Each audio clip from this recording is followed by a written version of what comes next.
Hello and welcome. My name is Joan Veach, and I am a member of the WSU Extension Clark County Master Gardeners. Today, I would like to share some ideas with you about organizing and implementing a community garden for your rental unit. I've been growing vegetables, actually on and off most of my life, but I'm assuming, since this is being recorded, that most of you are not gardeners. I'm assuming that most of you are building or property managers and that you're interested in community gardens as something that your residents or your tenants might enjoy, or that might draw new residents or tenants to your building. So if you're an experienced gardener, just please bear with me here. I'll be talking about the benefits and the challenges of community gardens, and I'll spend some time discussing the nuts and bolts of organizing the members of your community and managing the logistics of the garden. And then we'll discuss some of the decisions that you need to make to actually get your garden up and running. So one of the major reasons for the gardener to be a part of a community garden is to grow healthy food. So let's talk about the benefits of community gardens for just a minute. Growing nutritious food from the point of view of the gardener is right up there at the top. And I don't know if you can see this right here, but it says veggies in training. Another benefit of community gardens or gardening in general for the gardener is just general exercise, getting out in the fresh air, moving around, digging, picking up that wheelbarrow and pushing it, and just enjoying the fresh air and the sunshine. Another benefit of community gardening and gardening in general is a mental health benefit. Interfacing with nature. We go outside and we just sort of take a deep breath and we say, here I am. And it reduces stress and it increases that sense of well-being. But from the point of view of a community garden that you're looking at, I think one of the biggest benefits is the sense of community that you can build between the gardeners or among the gardeners. You know, we live in a society where it's difficult to get to know your neighbor. We don't just strike up conversations with somebody that we don't know. We tend to smile and nod and walk on by. But when you're out in the garden, it's easy to strike up conversations. It's easy to ask questions. And there's always somebody out in the garden who knows more than you do that you can ask questions. And there's always somebody out in the garden who doesn't know as much as you do, who can ask you questions. And depending on the cultural background of your gardeners, there's even an opportunity to share and interact with cultural traditions or different kinds of foods that can be grown that come from different cultures. And so I think this is probably one of the biggest advantages in a community garden is the sharing and the interaction among the people and the gardeners. And then from the point of view of a manager, I think that it's also a benefit that would attract and help keep tenants. Once tenants are settled and they're enjoying where they're living, they're more likely to stay put. But let's talk about some of the challenges too. When I was researching this, I found a lot of articles on community gardens that told all about how wonderful they were. And I didn't find very many that mentioned the challenges. And one of the ones that I referred to a lot and that I used as a basis for this presentation is called the Community Gardening Toolkit. It's put out by the University of Missouri, and I'll give you a link at the end in case you'd like to take a look at it. And they have a list of about a dozen challenges, and I picked out the ones that I thought might be most appropriate in our area. One of the first challenges that you have when you're looking at a community garden is all of the decisions that need to be made and who is going to enforce rules, resolve conflict, who's going to decide who gets which plot, who's going to decide how big the plots are, who's going to make all of those decisions. So there's a lot of management involved. And then there's also maintenance, as with everything else you're aware of. So this picture over here on the right, you see all this grass. Well, this grass needs to be mowed, and to look tidy, you're going to need a weed eater to go around these beds. So if this is how you chose to do your beds, this increases your maintenance. There's always repair. There's always cleanup, just with everything else. And so you need to factor those things in. Who's going to do it? Who's going to be responsible? And how much is it going to cost? Participation can be a challenge with community gardening because you might find that you have a couple of people who are taking a role as a leader, either in helping to organize or helping to encourage and teach other gardeners. And then if they move on for whatever reason, you'll find that that leaves a gap in the community. So you might always be looking at your gardeners and encouraging people to move into leadership roles so that you don't have a hole if somebody moves out. Theft and vandalism, depending on where you build your garden, this may or may not be an issue. The community gardens that are more designed for the public tend to be out in open fields where they aren't necessarily protected or looked after. So this may or may not be an issue for you. And then gardening skills, this is one I hadn't thought of, but I think it's worth considering. Many new and some returning gardeners don't know a lot about gardening. And so they can get frustrated and they can give up. So let's talk about some things that you can do to help manage that and maybe take steps to avoid some of those problems. And I'm going to divide this into two categories. We're going to look at physical considerations, and then we're going to look at personnel, the people. So under physical considerations, you need to evaluate your potential garden sites. Where do you want to build this garden on your property? And I will talk about this in just a minute. You need to develop a site plan. How big or how elaborate this plan is going to be is up to you and your group, but you'll need to decide how big the beds are going to be. You need to decide how wide the paths are going to be. Are you going to put covering down on the paths? Those kind of decisions. And you actually need to develop and prepare a site plan. And then as far as people go, the one that I was looking at, the Community Garden Toolkit, suggested that you have 10 or so interested people or families that form a nucleus of the planning and the organization group for your garden. If you're just doing a small garden, you may not need 10, but that's a good ballpark, I think. And what this group's going to do is you're going to establish guidelines for the gardeners and actually draft a gardener application. And this toolkit I keep referring to has some samples of what those might look like. And then they also include a lease agreement that people sign, and they pay a fee to be a part of the garden. And then it's worth celebrating your success, organizing some parties or some get-togethers just to keep the community spirit going. So let's look at selecting a site. You need light. Light for vegetable gardening is probably one of the most important considerations. And I think that you need to look at least 8 hours of sunlight a day. If you read gardening books and some different publications, you'll see recommendations that say 6 to 8 hours. But we live fairly far north and our sunlight isn't as strong as the southern areas of the country. So if you were in Southern California or somewhere in the Midwest or even in the middle part of California, 6 hours might be enough. But up here, I would go for 8 hours of sunlight a day. It needs to be relatively flat. You could really run into some issues if you try to terrace a slope. It's really difficult to push a wheelbarrow up and down, and you end up with problems with water. And speaking of water, your site needs to have a water source close by. How are you going to get water to the gardens? And I know right now I'm taping this in April, and we've had a fair amount of rain, and the soil is still fairly wet. It's hard to think about the importance of water right now, but in our climate, and I'm in Vancouver, but so all of this side of the mountains, it tends to dry out the end of June or the 1st of July.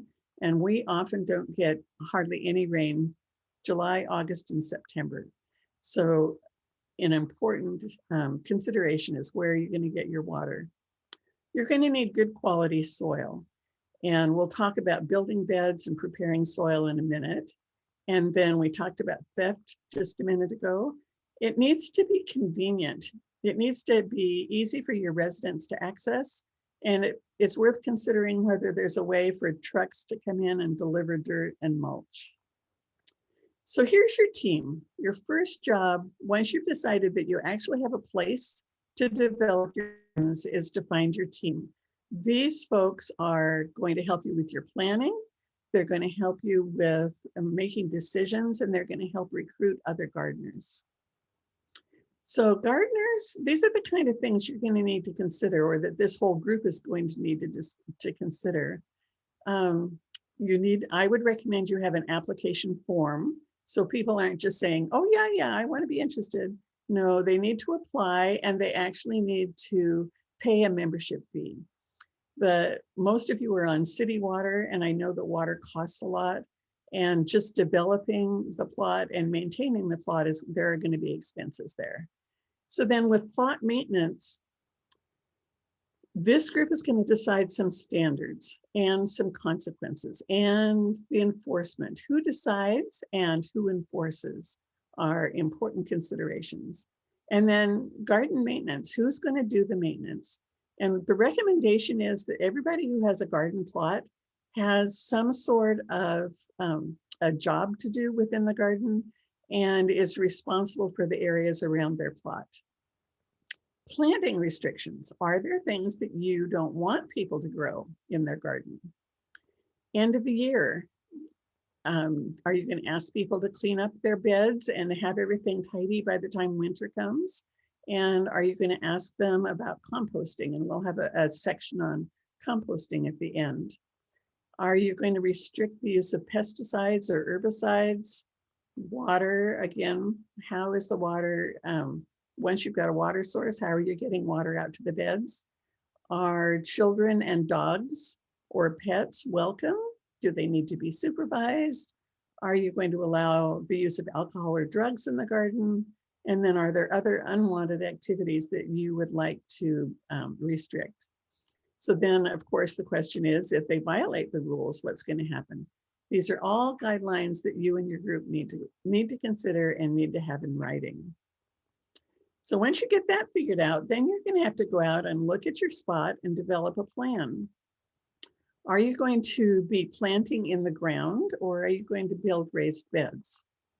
Are you going to bring in some sort of soil amendments or extra soil? How big are the plots going to be? And how wide are the paths between the plots? And then, of course, water. I keep coming back to that question. There are community gardens that are up and functioning in the Vancouver area. And if you're wondering about the answers to some of these questions, I think it would be worth doing a couple of field trips and actually going out and seeing how other people have solved these problems. So in-ground or raised bed. So when we talk about in-ground, we're saying you're going to distill this ground and you're going to plant right in the dirt, the way we've been gardening for centuries. And if you look at this, you can see there are strings and there's a pathway down the middle here. It looks like there's a water pipe of some sort and a hose. And then they've got the beds all marked off so that each gardener knows where their boundaries are. When we talk about raised beds, we're talking about something that looks more like this. So let's talk about the in-ground planting for just a minute. The advantages of in-ground, the very beginning advantage, is that it's much lower cost and much less work to get started. So if you're not absolutely committed to whether this is going to be an asset for you, I would recommend you start with in-ground planting, because then you're really lowering your startup costs and it's a lot more flexible. You can try laying out the beds one way this year, and if it didn't work very well, you can try laying out beds differently next year. Planting in ground uses less water because they don't dry out as quickly, and they're easier to irrigate. Preparing for in-ground beds can be a challenge if there's things growing there already. So if you have grass or weeds in that area where you want to plant your garden, you have to get rid of that grass and weeds first. And I'm going to show you some different ways to do that. If it's a small area, you could dig it out by hand. This gives you almost instant results, but it's really, really hard work. And you lose the topsoil that's connected to these roots. An easier way to accomplish this is to rent a sod cutter. Again, you get almost instant results. It's considerably easier than digging, although these still take some muscle to control. So the third way to do it would be to rent a rototiller. You'll notice this rototiller, the tines are behind the wheels. You can also get rototillers with the tines up here in front. These cost more, they're a lot more powerful, and they're a lot easier on the person who's pushing them. And what you do is you would run over your grass, your sod, several times with a rototiller to get it all broken up. And then you'd rake out any clumps of roots that are left. This works pretty well. If you have anything growing there like quackgrass, which has long white runner roots, or Canada thistle or blackberries, this isn't going to work, because if you chop up the roots on these things, all of those little tiny roots that you leave in the dirt will come back and grow. And so you've actually made your job worse. And if you don't have the interest in doing all of this work, you can hire somebody to do those things for you. Another way to kill grass, and I just wanted to show you this just to be thorough, is you can cover it with black plastic or cardboard and smother it. If you decided to go the cardboard route, you need to cover this with something to keep the cardboard from blowing away. And here it looks like they're going to cover it with either hay or straw. This takes months. And so this would be something that you could do now and build your beds in the fall and be ready for next year. I don't know that you could do it now and have your beds ready for this summer. And then the last one, the easiest for the gardener, but possibly not the environment, is just to spray an herbicide. And you do need to be really careful with any nearby plantings. You need to follow the guidelines. And I've got a picture of this guy here who's spraying some sort of a grass killer, and he's not wearing gloves. We really strongly suggest you wear gloves, and I would suggest you wear a mask so that you're not inhaling this. And read the directions on the package for when it's safe to start planting. Okay, so another way to approach raised beds, or community gardens, is to use raised beds. Raised beds have a lot of advantages. They're a lot more expensive to put in, but in the long run, they're a real advantage for your gardeners. The soil doesn't get compacted because you don't walk in your raised beds. Usually you build them about 4 feet wide so that you can reach in from the side and reach to the center so that you don't need to step in there. They drain really well, which is good in our climate in the spring. They'll warm up a lot faster in the spring because the water drains out of them. And you're only going to amend the soil you use. And by that, we mean that if you're adding compost or fertilizer, you're only adding it to the area where you're planting. You're making sure you're not adding it to the paths. They're easy to reach, and they're easier to weed, partly because the weeds are confined to that space, and partly because your soil is so much softer, the weeds are easy to pull. Okay, let's see here. So building a raised bed, I'm going to show you some different pictures that I found online, because I know that for a lot of us, when we start planning a project, we look online for ideas. And I want to show you some of the things I found and talk about how accurate the information is. First of all, you want to choose untreated lumber. I know that you can buy treated lumber that isn't supposed to rot, but we're concerned about the chemicals in that lumber leaching into the soil. So you need to choose cedar. So one of the pictures that I found was from Better Homes and Gardens, who should know better. And this was just a simple article. They said use untreated pine boards, and they're propping it up here with rebar. And I will tell you that if you use untreated pine, these are going to rot out within a year or two. So ignore that one. The size is going to depend on your spacing, but I mentioned a minute ago, 4 feet wide is a good width. The length is totally up to you. And then the height depends on who's going to be using them. You can see here, it looks like they've used 2x8s. And so there's two of those that make 16 inches. And then this is probably a 2x6 on the top. So these are probably about 18 inches high. And this is why they're a lot easier for elderly to use. And if you're working with people with disabilities, this gives them a place to sit. They're easier to reach. They cost more to build, they cost more to fill, but they're way more usable for the gardeners that they're intended for. So here's another picture. We're talking about construction. On this one, there's some things to point out. They're using redwood. We're going to use cedar in our area. And redwood is also a wood that doesn't rot easily. This is probably down in California. They've lined it with hardware cloth.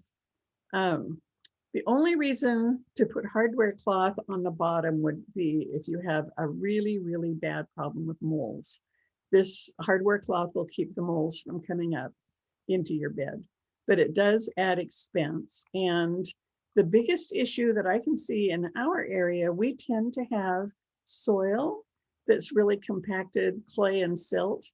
And if you buy some sort of a raised bed mix, we'll talk about this in a minute, it tends to drain really easily. And what'll happen is the water will drain out of this loose, porous soil and it'll hit the clay and it'll just run off instead of sinking in. So I'm going to tell you in a minute that I would recommend that you till underneath the beds so that you break up that barrier and let the soil that you're adding mix with the soil that's already there. And that, unless you tilled it before you add the hardware cloth is going to make that harder to happen. The other thing I wanted to say about this picture, I liked the corners. This is a really easy way to build these beds. You can buy all sorts of fancy hardware and so forth for corners. This is probably the easiest, but they're using nails. And I recommend that you use screws. The screws with a good electric drill, you can drive screws really quickly. And if you wanted to take this apart for any reason, or you needed to do repairs on it, the screws are a lot easier to get out. Okay, paths. Paths should be at least 2 feet wide, and 3 feet wide allows for wheelbarrows. So if you look up here, this might be 2 feet. It might only be 18 inches. And you can see she barely has room to stand and move. They've got these beds really close together. We were talking about height a minute ago. We said this is probably 18 inches high. Well, here they've only done 1 board high, and we're looking at younger gardeners. So if your gardeners are younger and they can do this bending, 1 board high is absolutely fine. Then path footing for your paths. We looked at this picture a minute ago with the grass. Unless you've got a landscape service that's willing to come in and weed and mow and weed eat around these beds, I wouldn't go with grass. These are going to be horribly difficult to maintain over the course of the summer. They look really nice, but maintenance is a problem. And then this one, they've used bark. And bark looks really nice when you put it down, and it will work for a couple of years. Weeds usually use a cedar bark, and weed seeds don't germinate well. But after several years, this will break down and weeds will start growing in it. The third option that you might consider is just a heavy-duty professional weed barrier like you see in professional nurseries. The thing with raised beds is you're going to have to buy soil to fill the beds. So I said you should till the existing soil to break up the barrier so that your new soil tends to mix with the old soil, and then fill the beds with a good quality soil mix. And this is not going to be cheap, I will tell you, but it's worth, if you're going to do a good job, if you're going to do a job, do a good job. You can purchase topsoil, but what they sell for topsoil isn't what you might think of as topsoil. When we talk about topsoil, and we used to see pictures of it in our science book, it was brown and it was full of organic matter and it was soft and crumbly. And I'll tell you what, you can't buy that kind of soil. The topsoil that you get if you go to one of the places to purchase it is just whatever the construction people have scraped off the top. So a better choice would be what they call a three-way mix. It's a mix of sand, topsoil, and compost. And then if you're willing to really go the extra mile, there are some places that sell raised bed mix. For instance, Battleground Rockery has a raised bed mix, and they have a better quality compost mixed into it than they have in their three-way mix. They use Mount St. Helens ash, which is sandy, but not as coarse as this sand. They do have topsoil, and they have some other things that they mix in. And I'm sure that some of the other rockeries around have, whatever they put together for a raised bed mix. If you're doing those deep 18-inch deep beds, you might consider putting a layer of sand, which is less expensive, and then a layer of commercial compost, and then put your three-way mix or your raised bed mix on top of that. And that would reduce your expense on those deep beds. For your own liability, I would recommend that you avoid animal manures, even composted animal manures, because you don't have any control over how well they've been composted. Animal manures can carry pathogens. And if your gardeners want to add manure to their own bed, that would be their responsibility. But I would recommend that you not add manure just from the liability point of things. Okay, let's talk about watering for a minute. Watering, there's three main methods of watering a garden. One is hand watering. These guys are using watering cans. You can use a hose with a sprinkler on the end. And this is a great way to water a garden when you're first planting, because you can have this nice fine spray that doesn't disrupt the seeds and wash things away.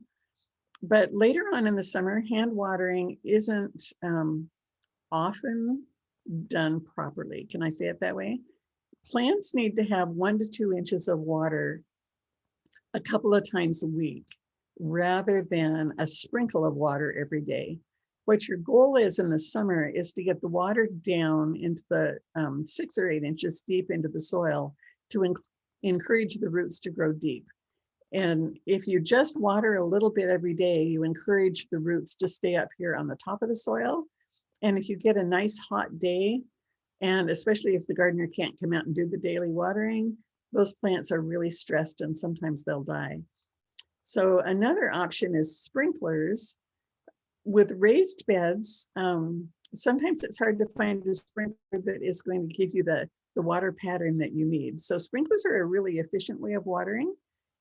You really don't want to water the pads. It is a waste of water, and it encourages weeds to grow where you don't need them. And then drip irrigation for raised beds is one of the best ways to water. This is a soaker hose. It just seeps water, and you can see that you're putting it right beside the plants. You're not watering the ground out here. You're only putting the water where you need it. So this would be a decision that each gardener has to make, but it's something that I'd like you to be aware of. Now, another question is a question of composting. Several of the articles that I read suggested things like, when you have garden debris left over after a plant is finished, just put it on the compost pile. Or suggest, weeds. The other one was weeds. When you're weeding your garden, just put the weeds on the compost pile. So the first question is, do you even want to have a compost pile? Let's talk about compost for a minute. The advantage of a compost pile is it's a great way to get rid of yard debris and garden debris. And if composting is done well, you end up with this beautiful soil amendment that you can work back into your gardens next season. The thing with composting is, if you put your weeds in your compost pile and the weeds have seeds or they have viable roots, let's talk about seeds. A lot of people will wait until the weeds go to seed, they'll pull them, they'll throw them on the compost pile, and then you've just added all those weed seeds to the compost. So when you take your beautiful compost and you use it in your bed next year, you're seeding your bed with weed seeds. So one of your rules should be, if you decide to do compost, that people can't put any weed seeds in the compost bin. If you have open piles like this, a lot of times they can get really messy.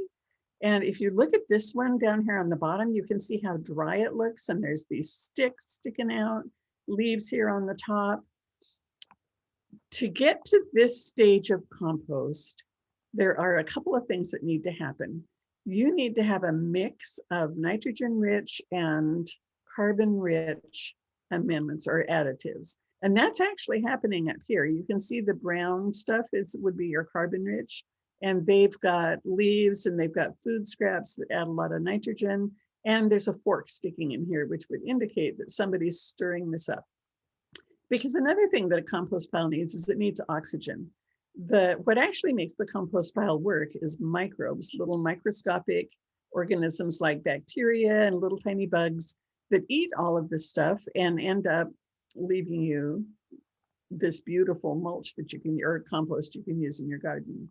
So this one is all brown material. It doesn't have any of this green nitrogen-rich material. But the other problem with this one is that it's really dry. And this tends to happen in the summer, because remember I mentioned that it doesn't rain here for months. And people will throw stuff into the compost pile and it just dries out. And once it gets dry like this, it just sheds water. The water runs right off of it. So it can be messy, it can dry out.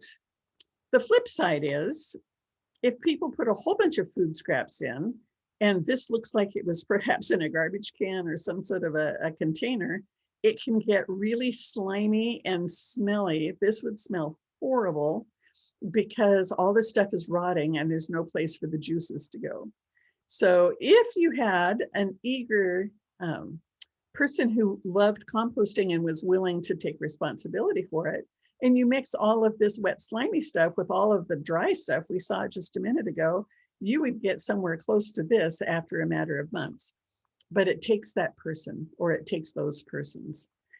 The other problem with food scraps, you see there's a pumpkin in here, there's some banana peels, it looks like there's fruit over here. It can attract rodents.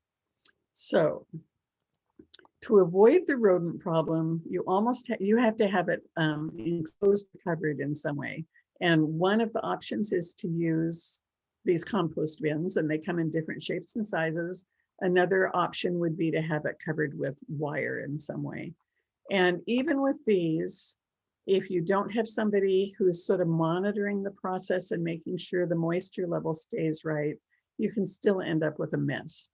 So as much as I love composting, I have several compost piles of my own. I have compost bins that look like this.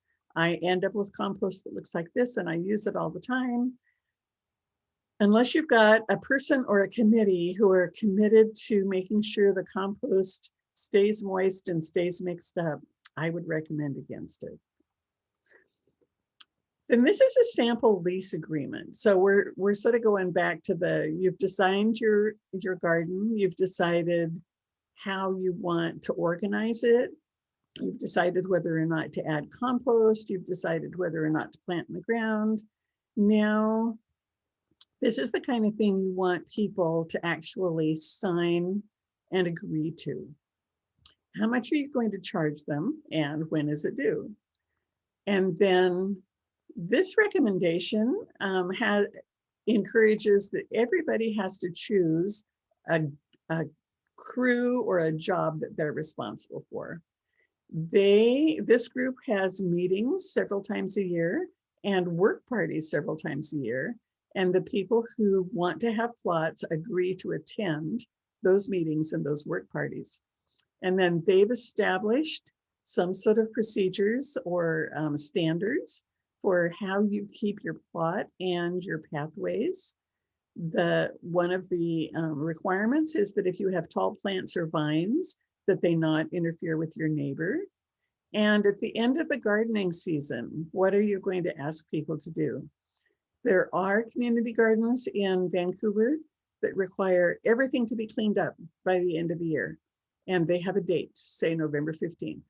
And then they go through with a rototiller. They take out all the sticks and all of the string that we saw there at the beginning. They go through with a rototiller in April. They rototill the whole thing. They map out all the paths and the beds, and people start over again. There are other community gardens in Vancouver where people have access to their plots year round. So that's a decision you have to make. But I think for the tidiness of your site, you would still want to ask people to have it cleaned up by a certain time in the fall. And then if you're not going to have a compost pile, you have to come up with what do you want people to do with their weeds and their dead plants. And one of the options here is you can get yard debris bins that are picked up by the garbage man, once a week or once a month, whatever the cycle is. So you need to give that some thought and make allowances for it. One of the things, I had to laugh at this, but I can see where it could be a real problem in this lease agreement, is you have to agree not to do anything to anybody else's plot. You're not going to pick any of their produce and you're not going to spray anything on it. They're asking that you not leave your water unattended. If you wanted to let people turn their sprinklers on for an hour, you could make a note of that. They address smoking, alcohol, drugs, pets, and all of those things. Boom boxes, I thought that was pretty interesting, and require that children be supervised if they're out in the garden. So there's actually a copy of this lease agreement. Let's see, where are we here? Okay, here we go. In this community gardening toolkit. So this is the resource I got a percentage of this information from. It's about 25 pages long, and I found it very thorough. It's from the University of Missouri Extension. Here's their publication number 906, and then here's the link. And then it turns out that Washington State University, right here, our own Washington State Extension, also has quite a bit of information about community gardening. There's a map of the Clark County community gardens, information on getting started, designing your garden, sustaining your garden, and they had some suggestions for funding and grant places you might want to get either grants or funding. And this is their address. And then just some other resources that you could might find useful. The WSU Clark County Master Gardener Answer Clinic is down at the Heritage Farm. If you've never been to the Heritage Farm, it's on 78th Street, not too far east of I-5. It's across the street from Grover Electric, if that helps any. And they have people, master gardeners, who answer the phone and help gardeners solve problems. You can either email them or call. And if you've got, if you had problems, like you had diseases or pests in the garden you wanted help with, you can send them pictures and they'll help you problem solve what's going on. The Heritage Farm Community Garden is back behind up the hill there, and it's managed by Jody Nickel. And here's her email address and her phone number. So if you wanted to do a tour of that garden, you could contact her. And then if you decide to build raised beds, the best thing that you can use is cedar. I mentioned that at the beginning. And when we built our beds, the best price that we found was at Sherway Building Supply. So I'm going to give you their phone number here. They're on St. John Street in Vancouver. They have rough cut cedar planks, 2x10s, lengths all the way from 6 to 12 feet. And they would certainly be a starting point for price comparisons before you decide exactly how much you want to invest. And then this University of Georgia site had a really good discussion on the advantages of raised beds versus in-ground gardening. So if you're torn between the two, that would be a really good resource to read. So I hope this has been helpful for you. I hope that you are successful this summer in your gardening endeavors. And thank you for listening.